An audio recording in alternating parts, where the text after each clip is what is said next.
नमस्कार साथियों, welcome back to ज्ञानवर्ष। मैं हूं सुशील कुमार। आशा करता हूं आप लोग अच्छे होंगे और आप सभी लोगों की अच्छी तैयारियां चल रही होंगी। आज हम लेकर आए हैं UGC net, JRF, GIC, TGT, PGT, KVS, DSSC जैसी महत्वपूर्ण परीक्षाओं में बार बार पूछे जाने वाले महत्वपूर्ण प्रश्नों का विस्तृत विश्लेषण। इस सेशन के अंतर्गत हम केवल प्रश्नों की श्रृंखलाओं पर बात नहीं करने वाले हैं, बल्कि प्रत्येक प्रश्नों का पोस्ट मार्टम यानी कि प्रत्येक प्रश्नों का विस्तृत अध्ययन करने वाले। अगर आप चैनल पर नए हैं तो कृपया चैनल को सब्सक्राइब करें, वीडियो को लाइक करें, दोस्तों के साथ शेयर करें और इस क्लास की पीडीएफ पाने के लिए हमारे ज्ञानवर्ष व्हाट्सएप और टेलीग्राम चैनल से जुड़ना बिल्कुल ना भूलें। इसका लिंक डिस्क्रिप्शन बॉक्स में दिया गया है। और अगर आपको वीडियो अच्छी लगती है तो कृपया कमेंट बॉक्स में अपना फीडबैक अवश्य दें। चलिए शुरू करते हैं आज की इस शानदार सेशन को, जिसका पहला प्रश्न आपके स्क्रीन पर है। पहला प्रश्न है, इसमें से कौन सी बोली हिंदी बिहारी वर्ग के अंतर्गत नहीं आती है? इसमें आपको बताना है कि इसमें से ऐसी कौन सी बोली है जो हिंदी बिहारी वर्ग के अंतर्गत नहीं आती है। ऑप्शन है भोजपुरी, मैथिली, मगही, छत्तीसगढ़ी। चलिए इसके ऑप्शन से की ओर चलने से पहले हम ये जानेंगे कि ये जो भोजपुरी है या बिहारी हिंदी है ये क्या है। अगर आपको कुछ भी नहीं आता है तो हम बिल्कुल बेसिक से शुरू करते हैं। सबसे पहले हम शुरू करेंगे भारतीय आर्य। अगर भारतीय आर्य भाषाओं की बात की जाए, भारतीय आर्य भाषाएं, अगर भारतीय आर्य भाषाओं की बात की जाए तो इसको 3 भागों में बांटा गया है। कौन कौन सी हो जाएंगी? सबसे पहले हो जाएगी प्राचीन भारतीय आर्य भाषाएं। प्राचीन भारतीय आर्य भाषाएं, आर्य भाषाएं। अगर प्राचीन भारतीय आर्य भाषाओं की बात की जाए तो इसको 2 भागों में बांटा गया है। प्राचीन भारतीय आर्य भाषाओं में कौन सी भाषा थी? संस्कृत भाषा थी। और उस संस्कृत भाषा को भी 2 भागों में बांटा गया है। पहला क्या हो जाएगा? वैदिक संस्कृत। वैदिक संस्कृत। अब वैदिक संस्कृत की बात की जाए तो इसका समय कब से कब तक माना जाता है?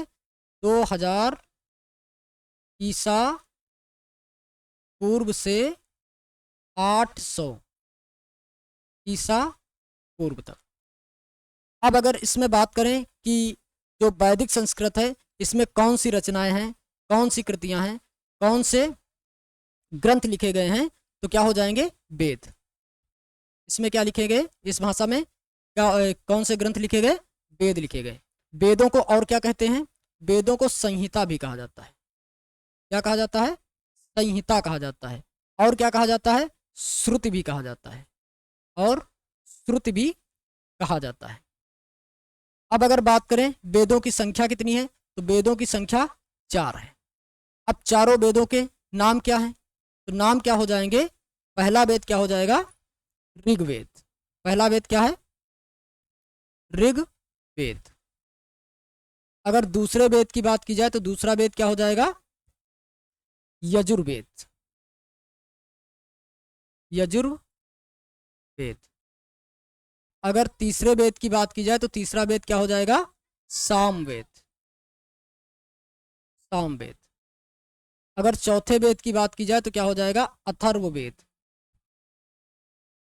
अथर्ववेद हो जाएगा। चौथा वेद क्या हो जाएगा? अथर्ववेद। अगर सबसे पुराने वेद की बात की जाए तो क्या हो जाएगा? सबसे पुराना वेद है तुम्हारा ऋग्वेद। ऋग्वेद क्या है? सबसे पुराना, सबसे पुराना वेद है। और सबसे नए वेद की बात की जाए तो कौन हो जाएगा? अथर्ववेद। ये क्या है? सबसे नया वेद है, सबसे नया वेद। और अगर बात की जाए ऋग्वेद, ऋग्वेद में क्या पाया जाता है? इसमें मंत्र पाए जाते हैं, तांत्रिक वगैरह इसमें आते हैं। और सामवेद में क्या है? संगीत पाया जाता है। सामवेद में संगीत की विद्या का अध्ययन किया जाता है। अब अगर बात करें, ये तो हो गया प्राचीन भारतीय आर्य भाषा में वैदिक संस्कृत की बात हो गई। अब इसके बाद बात करें दूसरी क्या है, लौकिक संस्कृत। इसको अगले पेज पर डिस्कस करते हैं। दूसरी क्या हो जाएगी, लौकिक संस्कृत हो जाएगी। लौकिक संस्कृत, लौकिक संस्कृत। अगर लौकिक संस्कृत की बात की जाए तो इसका समय कब से कब तक हो जाएगा, 800 ईसा पूर्व से 500 ईसा पूर्व। लौकिक संस्कृत का समय क्या है, 800 ईसा पूर्व से 500 ईसा पूर्व। अब बात करें कि इसके अंतर्गत कौन से ग्रंथ आते हैं। ग्रंथों की बात की जाए तो कौन कौन हो जाएंगे, महाभारत, महाभारत। महाभारत को और क्या किस नाम से जानते हैं, जय संहिता के नाम से जानते हैं, जय संहिता। महाभारत हो जाएगा, रामायण हो जाएगी, उपनिषद हो जाएंगे, उपनिषद हो जाएंगे और ब्राह्मण हो जाएंगे, ब्राह्मण आदि हो जाएंगे जो लौकिक संस्कृत में लिखे गए हैं। अब इसके बाद आगे चलते हैं। आगे क्या हो जाएगा कि दूसरी जो आर्य भारतीय आर्य भाषाएं हैं, तो दूसरा क्या हो जाएगा, मध्यकालीन आर्य भाषाएं, मध्यकालीन आर्य भाषाएं आ जाएंगे। दूसरे नंबर पर मध्यकालीन भारतीय आर्य भाषाएं आएंगी, आर्य भाषाएं। मध्यकालीन भारतीय आर्य भाषाओं की अगर बात की जाए तो इसमें कौन कौन सी भाषाएं आती हैं। इसमें अगर बात किया जाए तो कौन कौन आ जाएंगी, इसको फिर 3 भागों में बांटा गया है। पहला क्या हो जाएगा, पाल। पहला क्या हो जाएगा, पाल।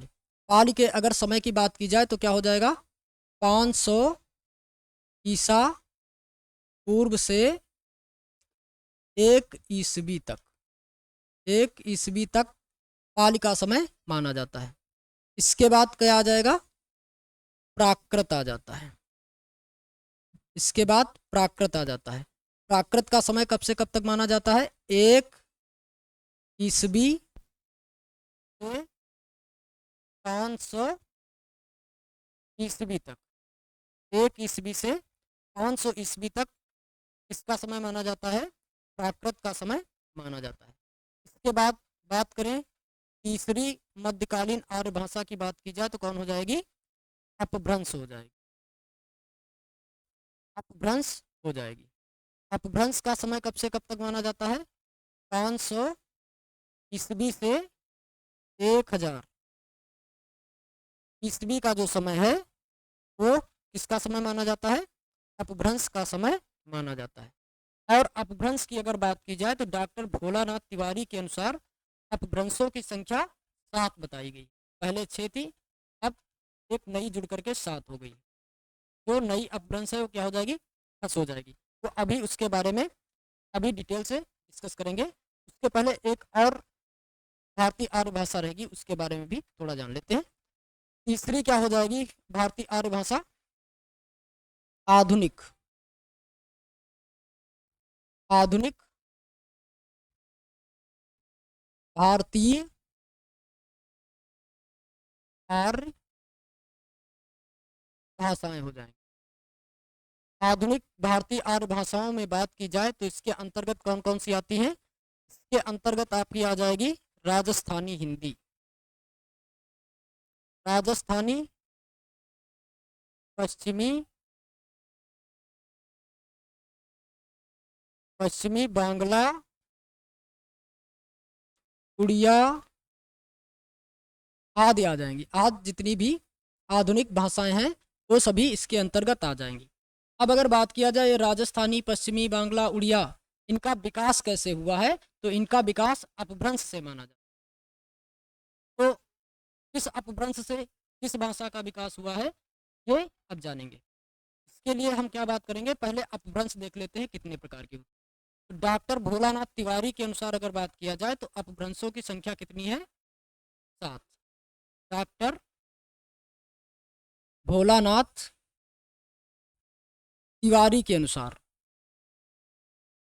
तिवारी के अनुसार अगर बात किया जाए तो अपभ्रंशों की संख्या कितनी हो जाएगी, 7 हो जाएगी। कौन कौन सी हो जाएंगी? सबसे पहले हो जाएगी सौर सेनी। सौर सेनी। अब अगर सौर सेनी की बात की जाए तो सौर सेनी के अंतर्गत कौन कौन सी उपभाषाएं आती हैं?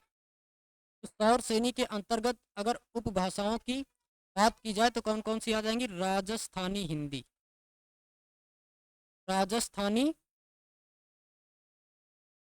हिंदी, पश्चिमी हिंदी,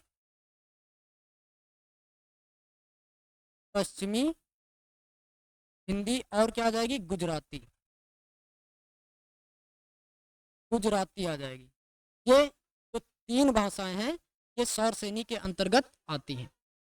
अब अगर इसमें भी बात किया जाए कि जो राजस्थानी हिंदी है इसकी बोलियां क्या हो जाएंगी, या पश्चिमी हिंदी है इसके अंतर्गत बोलियां कौन सी आती हैं, तो इसके लिए क्या करते हैं, चलिए यहीं पर इसके बारे में भी बात कर लेते हैं।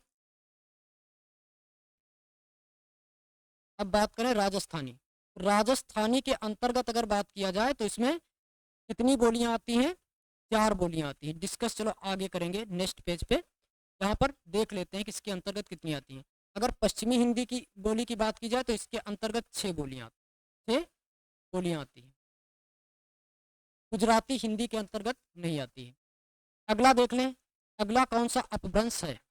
अगली अपभ्रंश हो जाएगी महाराष्ट्री।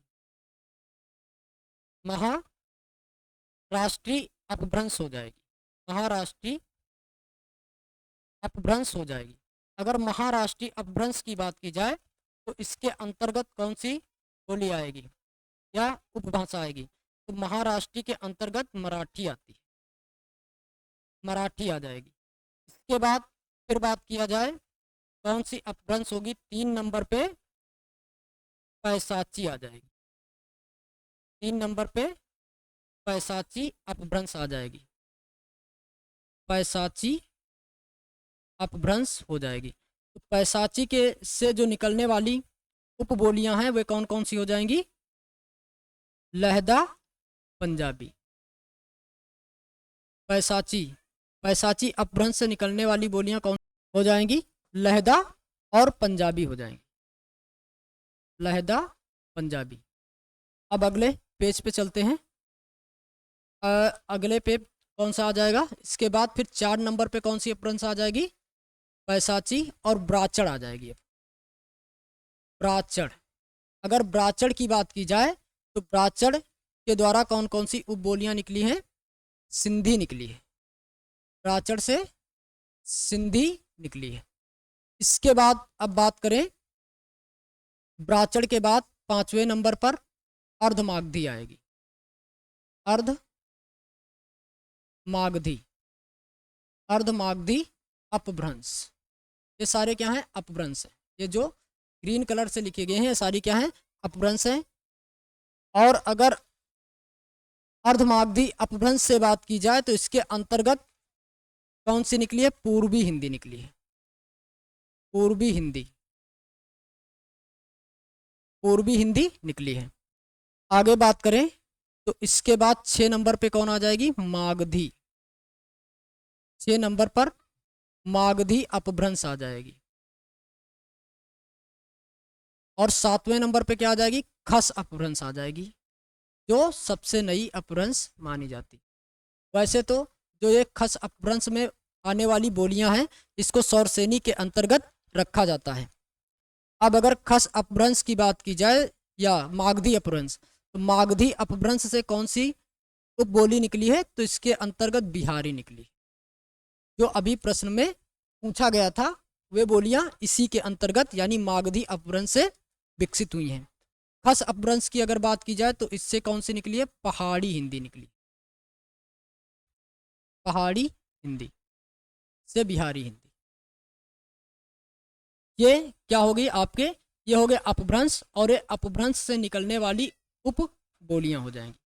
अब इन बोलियों से जो ये उपभाषा हो जाएंगी और इन उपभाषाओं से कौन सी बोलियां निकली हैं उसके बारे में अगर बात करें तो हमें क्या पढ़ना है? सिर्फ हमें यहाँ वे उपभाषाएं पढ़नी हैं जो हिंदी के अंतर्गत आती हैं, जिसमें हिंदी बोली आती है। तो इसमें कौन कौन सी हो जाएंगी? पहाड़ी हो जाएगी। पहाड़ी से दो निकलती हैं, दो उपबोलियां निकलती हैं। एक क्या हो जाएगा? कुमाऊनी। एक कुमाऊनी हो जाएगा और दूसरा क्या हो जाएगा? गढ़वाली। दूसरा हो जाएगा गढ़वाली। इससे दो बोलियां निकलती हैं। अगर बिहारी हिंदी की बात की जाए तो इससे तीन बोलियां निकलती हैं, अभी अगले पेज पर डिस्कस करेंगे। पूर्वी हिंदी की बात की जाए तो इससे भी तीन बोलियां निकलती हैं। कौन कौन सी? अवधी, बघेली, छत्तीसगढ़ी। बिहारी में कौन है? भोजपुरी, मगही और मैथिली। सिंधी को हमें पढ़ना नहीं है क्योंकि ये हिंदी के अंतर्गत नहीं आती है। और अगर बात किया जाए राजस्थानी, तो राजस्थानी के अंतर्गत चार बोलियां आती हैं। कौन कौन सी? जयपुरी, मालवी, मारवाड़ी और मेवाती। और पश्चिमी हिंदी की बात की जाए तो इसके अंतर्गत 6 बोलियां आती हैं। इन सब का डिस्कस आगे पेज पर करते हैं। अब अगर राजस्थानी क्या करेंगे? सबसे पहले राजस्थानी। राजस्थानी हिंदी उपभाषा की बात की जाए तो इसके अंतर्गत कितनी बोलियां हैं? इसकी 4 बोलियां हैं। 4 बोलियां हैं। 4 बोलियां हैं। कौन कौन सी हो जाएंगी? सबसे पहले हो जाएगा जयपुरी। जयपुरी। फिर दूसरे नंबर पर क्या आ जाएगा? मारवाड़ी। तीसरे नंबर पर क्या आ जाएगा? मेवाती। चौथे नंबर पर क्या आ जाएगा? मालवी। ये 4 बोलियां जो हैं ये राजस्थानी हिंदी के अंतर्गत आती हैं। अब अगर इन्हें याद करना है तो याद करने की ट्रिक क्या होगी? ये राजस्थान मान लीजिए है, ठीक है? ये क्या होगा? राजस्थान हो गया। तो राजस्थान का जो पूर्वी भाग है, पूर्वी भाग, इधर क्या पड़ता है? जयपुर पड़ता है। तो जयपुरी कहाँ बोली जाएगी? इधर जयपुर के साइड में। ये जयपुरी कहाँ हो जाएगी? जयपुर के साइड में। और मारवाड़ी इसी के जस्ट अपोजिट में क्या हो जाएगा? मारवाड़ी। ये मारवाड़ी इधर बोली जाती है। कैसे याद रखेंगे? ये 4 इसमें कितने हैं? 4 अक्षर इसमें आ रहे हैं, 4 अक्षर इसमें आ रहे हैं, यानी ये दोनों क्या होंगे? एक दूसरे के पैरेलल यानी कि अपोजिट साइड में होंगे। अब अगर बात की जाए मेवाती की, तो मेवाती कहाँ बोली जाती है?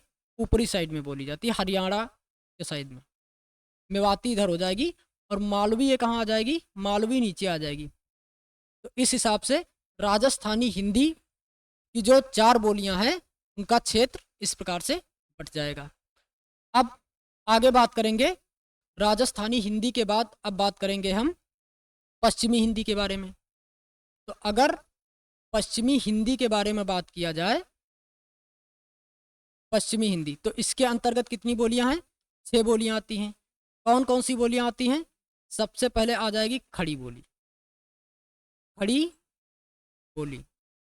खड़ी बोली को और क्या कहते हैं? खड़ी बोली को और क्या कहते हैं? कौरवी कहते हैं।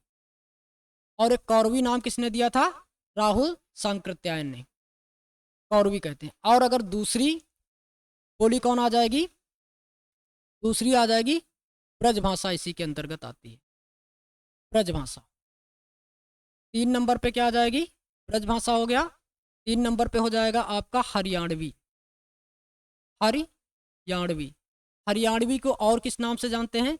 जाटू के नाम से जानते हैं। जाटू के नाम से भी जानते हैं। 4 नंबर की अगर बात की जाए तो 4 नंबर पे कौन आ जाएगी? खड़ी बोली हो गई, ब्रजभाषा हो गई, हरियाणवी हो गई, और ये हो जाएगी, इसके अंतर्गत और कौन सी आ जाएगी? इसके बाद आ जाएगी कन्नौजी। कन्नौजी आ जाएगी इसमें। कन्नौजी इसी के अंतर्गत आती है, कन्नौजी। और कन्नौजी के बाद क्या आ जाएगी? बघेली आएगी, नहीं बुंदेली आएगी। बघेली तो उसमें आएगी। 5 नंबर पे क्या हो जाएगी? बुंदेली आएगी। 5 नंबर पे बुंदेली हो जाएगी। बुंदेली के बाद कौन आ जाएगी? अगर 6 नंबर की बात की जाए तो 6 नंबर पे कौन आ जाएगी? दक्षिणी आ जाएगी। दक्षिणी आ जाएगी। ये सारी बोलियां किसके अंतर्गत आती हैं? पश्चिमी हिंदी बोली के अंतर्गत आएंगी। अब बात करेंगे अर्धमागधी की। तो अर्धमागधी के लिए हम यहीं पर इधर बात कर लेते हैं। थोड़ा सा यहाँ पे बात कर लेंगे अर्धमागधी के लिए। इधर चलिए अर्धमागधी की बात की जाए तो अर्धमागधी के अंतर्गत क्या आ जाएगी? अर्धमागधी।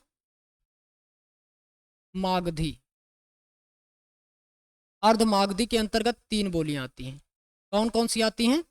नंबर 1 हो जाएगा अवधी। नंबर 2 पे क्या हो जाएगा? बघेली। नंबर 3 पे क्या आ जाएगी? छत्तीसगढ़ी। छत्तीसगढ़ी। अब अगर अवधि को की बात की जाए तो अवधि को और किस नाम से जानते हैं? कौशली के नाम से जानते हैं।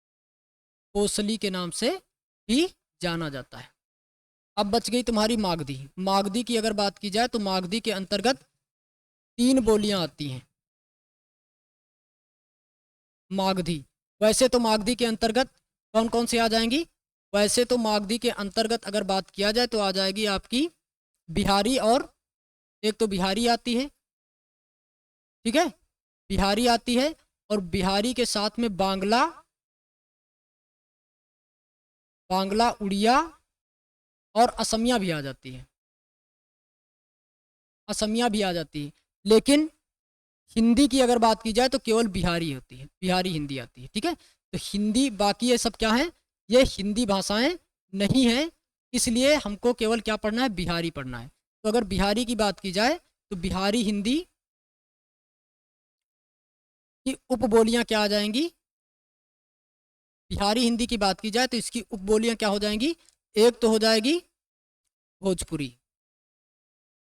भोजपुरी जो सबसे ज़्यादा बोली जाती है।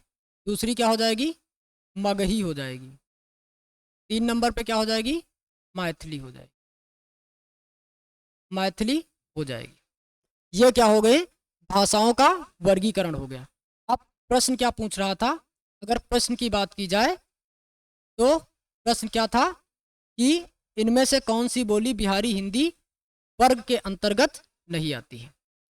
तो कौन सी बोली बिहारी वर्ग के अंतर्गत नहीं आएगी?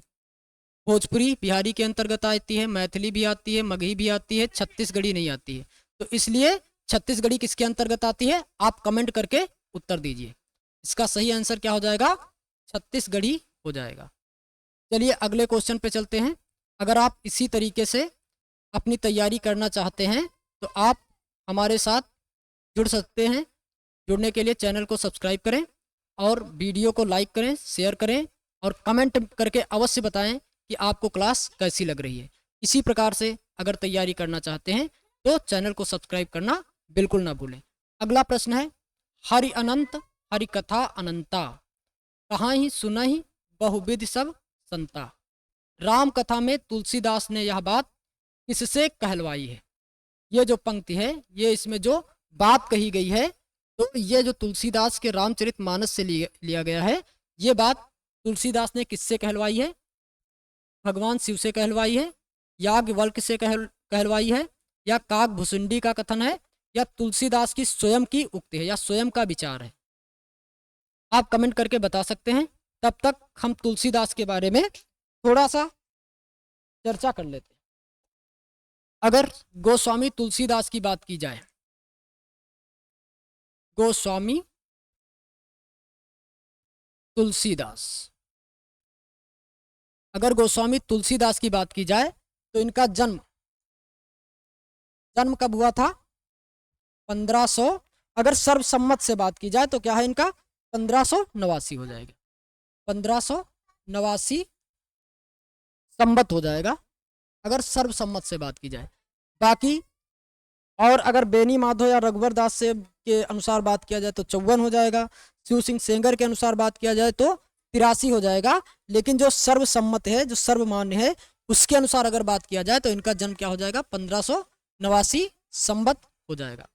स्थान की अगर बात किया जाए तो स्थान के बारे में भी बहुत सारे मतभेद हैं, बहुत सारे मतभेद हैं। लेकिन कुछ लोग क्या मानते हैं? एटा का सोरो जिला मानते हैं और कुछ लोग राजापुर मानते हैं। तो अगर अधिकतर मान्यता देखी जाए तो अधिकतर मान्यता किसकी है? राजापुर की मान्यताएं होती हैं। राजापुर। राजापुर हो जाएगा। अब अगर आगे बात किया जाए इनके बचपन का नाम, बचपन के नाम की अगर बात की जाए तो क्या हो जाएगा? बचपन का नाम, बचपन का क्या नाम था? राम बोला, राम बोला। माता की बात की जाए तो माता और पिता कौन थे? माता पिता कौन थे?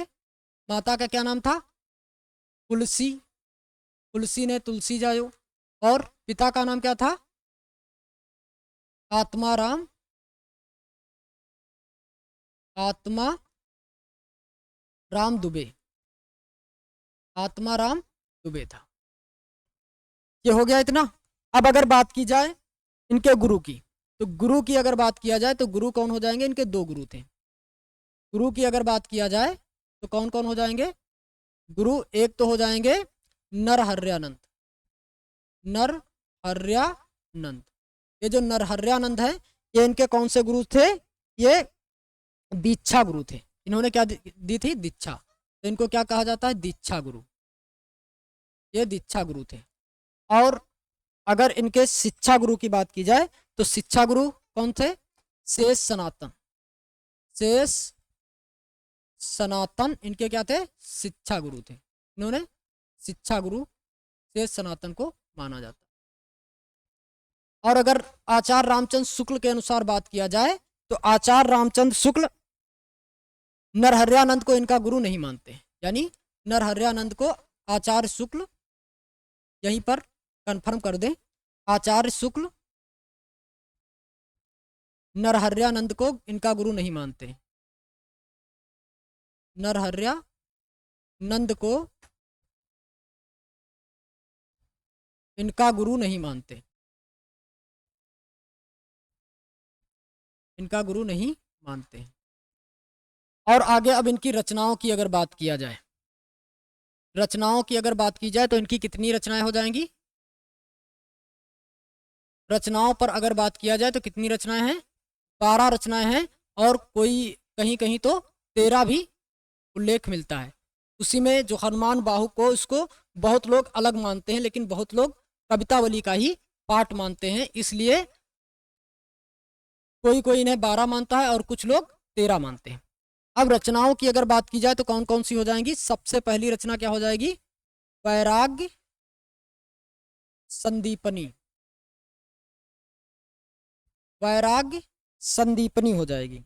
तो वैराग्य संदीपनी के अगर प्रकाशन वर्ष की बात किया जाए तो क्या हो जाएगा? संवत। सारी रचनाएं संवत में दी हुई हैं, 1626 से 1627, ये हो जाएगा। दूसरी रचना क्या हो जाएगी इनकी? दूसरी है रामाज्ञा प्रश्न, रामाज्ञा, रामाज्ञा प्रश्नावली हो जाएगी। अगर रामाज्ञा प्रश्नावली की बात की जाए तो इसका प्रकाशन क्या है? कब की रचना मानी जाती है? संवत 1627 से 28 के बीच। 3 नंबर पे कौन सी रचना आ जाएगी? 3 नंबर पे रामलला, रामलला नाहचू आती है, रामलला नाहचू। इसका अगर समय की बात की जाए तो इसका समय क्या हो जाएगा? 1628 से 29 इसका समय माना जाता है। इसके बाद अगर 4 नंबर पे बात की जाए तो क्या हो जाएगा? जानकी मंगल, क्या हो जाएगा? जानकी मंगल हो जाएगा। अगर जानकी मंगल की बात की जाए तो इसका समय क्या माना जाता है? संवत 1629 से 30, संवत 1629 से 30। फिर 5 नंबर पे क्या आ जाएगी? रामचरितमानस, रामचरित मानस आ जाएगी। इसका समय क्या है? इसका समय 1631, चौपाई भी एक आती है संवत 1631 करके रामचरित मानस में चौपाई भी आती है। तो इसका समय क्या हो जाएगा? संवत 1631। अगर 6 नंबर की बात की जाए तो 6 नंबर पर क्या आ जाएगी? पार्वती मंगल, पार्वती मंगल। अगर इसकी बात की जाए तो इसकी रचना कब हुई है? ये 1600 संवत 1652 1629 से 1629 से 60 के बीच में इसका संपादन। अगर 7 नंबर की बात की जाए तो 7 नंबर पे क्या आ जाएगा, गीतावली आएगी। गीतावली, गीतावली का अगर समय की बात की जाए तो क्या हो जाएगा, संवत, गीतावली का क्या हो जाएगा, संवत 30 से 70 आएगा, 1630 से 70। 8 नंबर की अगर बात की जाए तो 8 नंबर पे क्या आएगा, विनय पत्रिका आएगी। विनय पत्रिका, विनय पत्रिका का समय क्या है, 1631 से 1631 से 80। अब अगर और बात किया जाए तो इधर डिस्कस कर लेते हैं, और कौन सी हो जाएंगी इनकी रचनाएं। 8-9 नंबर पे कौन सी हो जाएगी, अगर 9 नंबर की बात की जाए तो दोहावली हो जाएगी इनकी। दोहावली, दोहावली का समय क्या है, दोहावली का समय 1600 संवत में है, 1626 से 1680 हो जाएगी, 1626 से 80 हो जाएगी। 10 नंबर पे अगर बात किया जाए तो 10 नंबर पे क्या आएगी, वर्वय रामायण। वर्वय रामायण, इसका समय क्या हो जाएगा, वर्वय रामायण की बात की जाए तो 1630 से 80 इसका भी हो जाएगा, 1630 से 80। 11 नंबर पर अगर बात किया जाए तो क्या हो जाएगी, कवितावली। क्या हो जाएगी, कवितावली हो जाएगी।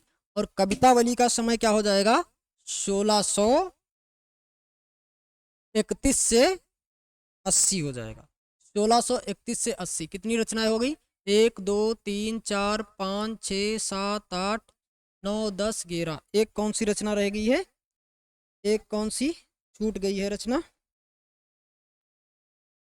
एक कौन कौन हो गया, बैराग संदीपनी होगी, रामज्ञा प्रश्नावली, रामलला नाहशु, जानकी मंगल, रामचरित मानस, पार्वती मंगल, पार्वती मंगल के बाद कृष्ण गीतावली रह गई, ये यहाँ पे आएगी, इस यहाँ पे रह गई है कृष्ण गीतावली। चलो इसको यहाँ पे कर देते हैं, कृष्ण गीतावली रह गई है, कृष्ण गीतावली। अगर इसके समय की बात की जाए तो क्या हो जाएगा, 1630 से 1630 से 60 हो जाएगा। ये संवत में, सारी रचनाएं संवत में दे रखा है समय। अब आगे थोड़ा सा बात कर लेते हैं कि ये हनुमान बाहुक का, हनुमान बाहुक, तो हनुमान बाहुक का वैसे तो ये किसका भाग है, हनुमान बाहुक, हनुमान बाहुक वैसे तो कवितावली का ही भाग माना जाता है, लेकिन कुछ विद्वान इसे अलग रचना मानते हैं। तो हनुमान बाहुक का समय भी यही हो जाएगा। और अगर बात की जाए हनुमान बाहुक कब लिखी गई थी, तो हनुमान बाहुक जब तुलसीदास के हाथ में फोड़ा निकला था और हाथ में बहुत दर्द हो रहा था, उस समय तुलसीदास ने हनुमान से विनय के स्वरूप में ये हनुमान बाहुक लिखा था, इसीलिए इसका नाम हनुमान बाहुक हो गया। हनुमान बाहुक, बाहुक का मतलब बाहु माने क्या होता है, हाथ होता है, यानी हाथ ऐसे याद कर सकते हैं, हाथ में पीड़ा हो रही थी उस समय तुलसीदास ने हनुमान बाहुक लिखा था। अब थोड़ी सी बात कर लेते हैं रामचरितमानस की, जो रामचरितमानस जो कि नेट जेआरएफ में सिलेबस में भी लगा हुआ है, उत्तरकांड इसका रामचरितमानस। अगर रामचरितमानस की बात की जाए तो इससे कई बार प्रश्न पूछे जाते हैं, तो इसमें कितने भागों में डिवाइड है, यानी इसमें कांड है, कांडों में डिवाइड है, तो इसमें कितने कांड हैं, 7 कांड हैं। रामचरितमानस में कितने कांड हैं, 7 कांड हैं। कौन कौन से हो जाएंगे, सबसे पहले है बाल कांड, बाल कांड। दूसरे नंबर पे क्या है, अयोध्या कांड, अयोध्या कांड। तीसरे नंबर पे क्या आ जाएगा, अरण्य कांड, अरण्य कांड। चौथे नंबर की बात की जाए तो क्या आ जाएगा, किष्किंधा कांड, किष्किंधा कांड, किष्किंधा कांड। 5वें नंबर पर क्या आ जाएगा? सुंदरकांड। सुंदरकांड। 6 नंबर पे क्या आ जाएगा? लंका कांड। 7 नंबर पे क्या आ जाएगा? उत्तरकांड। 7 नंबर पे उत्तरकांड आ जाएगा। आपके सिलेबस नेट जेआरएफ में उत्तरकांड लगा हुआ है पूरा। अब इसमें बात किया जाए कि सबसे बड़ा कांड कौन सा है। कभी कभी पूछ लेता है कि रामचरितमानस का सबसे बड़ा कांड कौन सा है। तो अगर सबसे बड़े कांड की बात की जाए तो कौन सा हो जाएगा? बालकांड। बालकांड क्या है? सबसे बड़ा कांड है, बड़ा कांड है। और सबसे छोटे कांड की बात की जाए तो क्या हो जाएगा? किष्किंधा कांड। किष्किंधा कांड क्या है? सबसे छोटा कांड है, छोटा कांड। और एक बात किया जाए कि जो रामचरितमानस है उसका हृदय स्थल क्या कहलाता है? हृदय स्थल कौन सा कांड कहलाता है? तो हृदय स्थल की बात की जाए तो क्या कहलाता है? अयोध्या कांड। अयोध्या कांड को क्या कहते हैं? हृदय स्थल कहते हैं, हृदय स्थल कहते हैं। ये हो गई आपका इसके बारे में। अब प्रश्न की अगर बात की जाए तो प्रश्न का सही उत्तर क्या हो जाएगा? तो प्रश्न क्या है? प्रश्न है कि हरि अनंत हरि कथा अनंता कहाँ सुनहि बहुविध सब संता। यह जो पंक्ति किसके द्वारा कहलवाई है तुलसीदास ने? तो ये पंक्ति शिव के द्वारा कहलवाई गई है। रामचरितमानस में ये पंक्ति शिव, भगवान शिव पार्वती से कहते हैं। आगे चलते हैं अगले प्रश्न की ओर। अगला प्रश्न है, ये रहा आपका अगला प्रश्न कि निम्नलिखित में से किस कवि ने सतसई की रचना नहीं की है? ऑप्शन दे रखे हैं चिंतामणि, मतिराम, राम सहाय, अमीरदास। अब अगर बात किया जाए इसमें से किस कवि ने सतसई की रचना नहीं की है, तब तक आप अपना उत्तर कमेंट बॉक्स में दे सकते हैं। तब तक हम कुछ इन रचनाकार जो हैं इनके बारे में थोड़ी थोड़ी चर्चा कर लेते हैं। अगर बात किया जाए चिंतामणि की, चिंतामणि की अगर बात किया जाए तो चिंतामणि का समय क्या माना जाता है? जन्म इनका क्या है समय?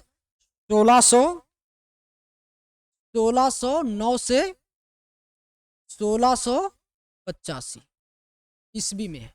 ठीक है, इनका समय क्या माना जाता है? 1609 से 1685 ईस्वी। अगर रचनाओं की बात की जाए तो इनकी रचनाएं क्या क्या हैं? रचनाएं इनकी हो जाएंगी कविकुल कल्पद्रुम, प्रसिद्ध रचना है कविकुल कल्पद्रुम, कविकुल कल्पद्रुम। और कौन सी हो जाएगी? रस विलास, इनकी एक रचना है रस विलास भी है, रस विलास। रस विलास के साथ में श्रृंगार, श्रृंगार लहरी, श्रृंगार लहरी। श्रृंगार लहरी के बाद और कौन सी है? छंद विचार, छंद विचार ये आदि इनकी रचनाएं हो जाएंगी। अब अगर इनके प्रकाशन वर्ष की बात की जाए या समय की बात की जाए तो ये क्या हो जाएगी? 1650 की हो जाएगी और ये 1653 की हो जाएगी। इन दो रचनाओं का समय याद नहीं आ रहा है इस समय, बाद में फिर देखते हैं अगले क्लास में, किसी क्लास में फिर बताएंगे। अब अगर आगे बात की जाए मतिराम की तो मतिराम का समय कब से कब तक माना जाता है? मतिराम, मतिराम के बारे में बात कर लेते हैं। मतिराम, मतिराम चिंतामणि और भूषण ये तीनों भाई भाई थे, जिसमें जो चिंतामणि थे सबसे बड़े थे, उसके बाद भूषण थे और मतिराम जो है ये सबसे छोटे थे। इनका समय क्या हो जाएगा? 1617 से, इनका समय हो जाएगा 1617 से 1693 ईस्वी। अब अगर इनकी रचनाओं की बात की जाए तो इनकी रचनाएं कौन कौन सी हो जाएंगी? रचनाओं की बात कर लिया जाए तो इनकी रचनाएं हो जाएगी रसराज, बहुत बार पूछी जाती है रसराज, रसराज हो जाएगी। ललित ललाम हो जाएगी, ललित ललाम, ललित ललाम के साथ में सतसई हो जाएगी,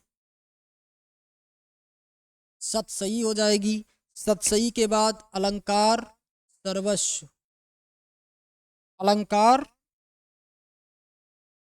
अलंकार सर्वस्व नहीं, पंचासिका है, अलंकार पंचासिका है इनकी, पंचासिका आदि इनकी रचनाएं हो जाएंगी। अब प्रकाशन की बात की जाए तो यानी समय की बात की जाए तो ये 1663 की है। ललित ललाम की बात की जाए तो ये 1662 की है। और सतसई 1662 से 88 तक इसको माना। अगर सतसई की बात की जाए तो 1681 है। अलंकार पंचासिका और आदि रचनाएं इनकी हो जाएंगी।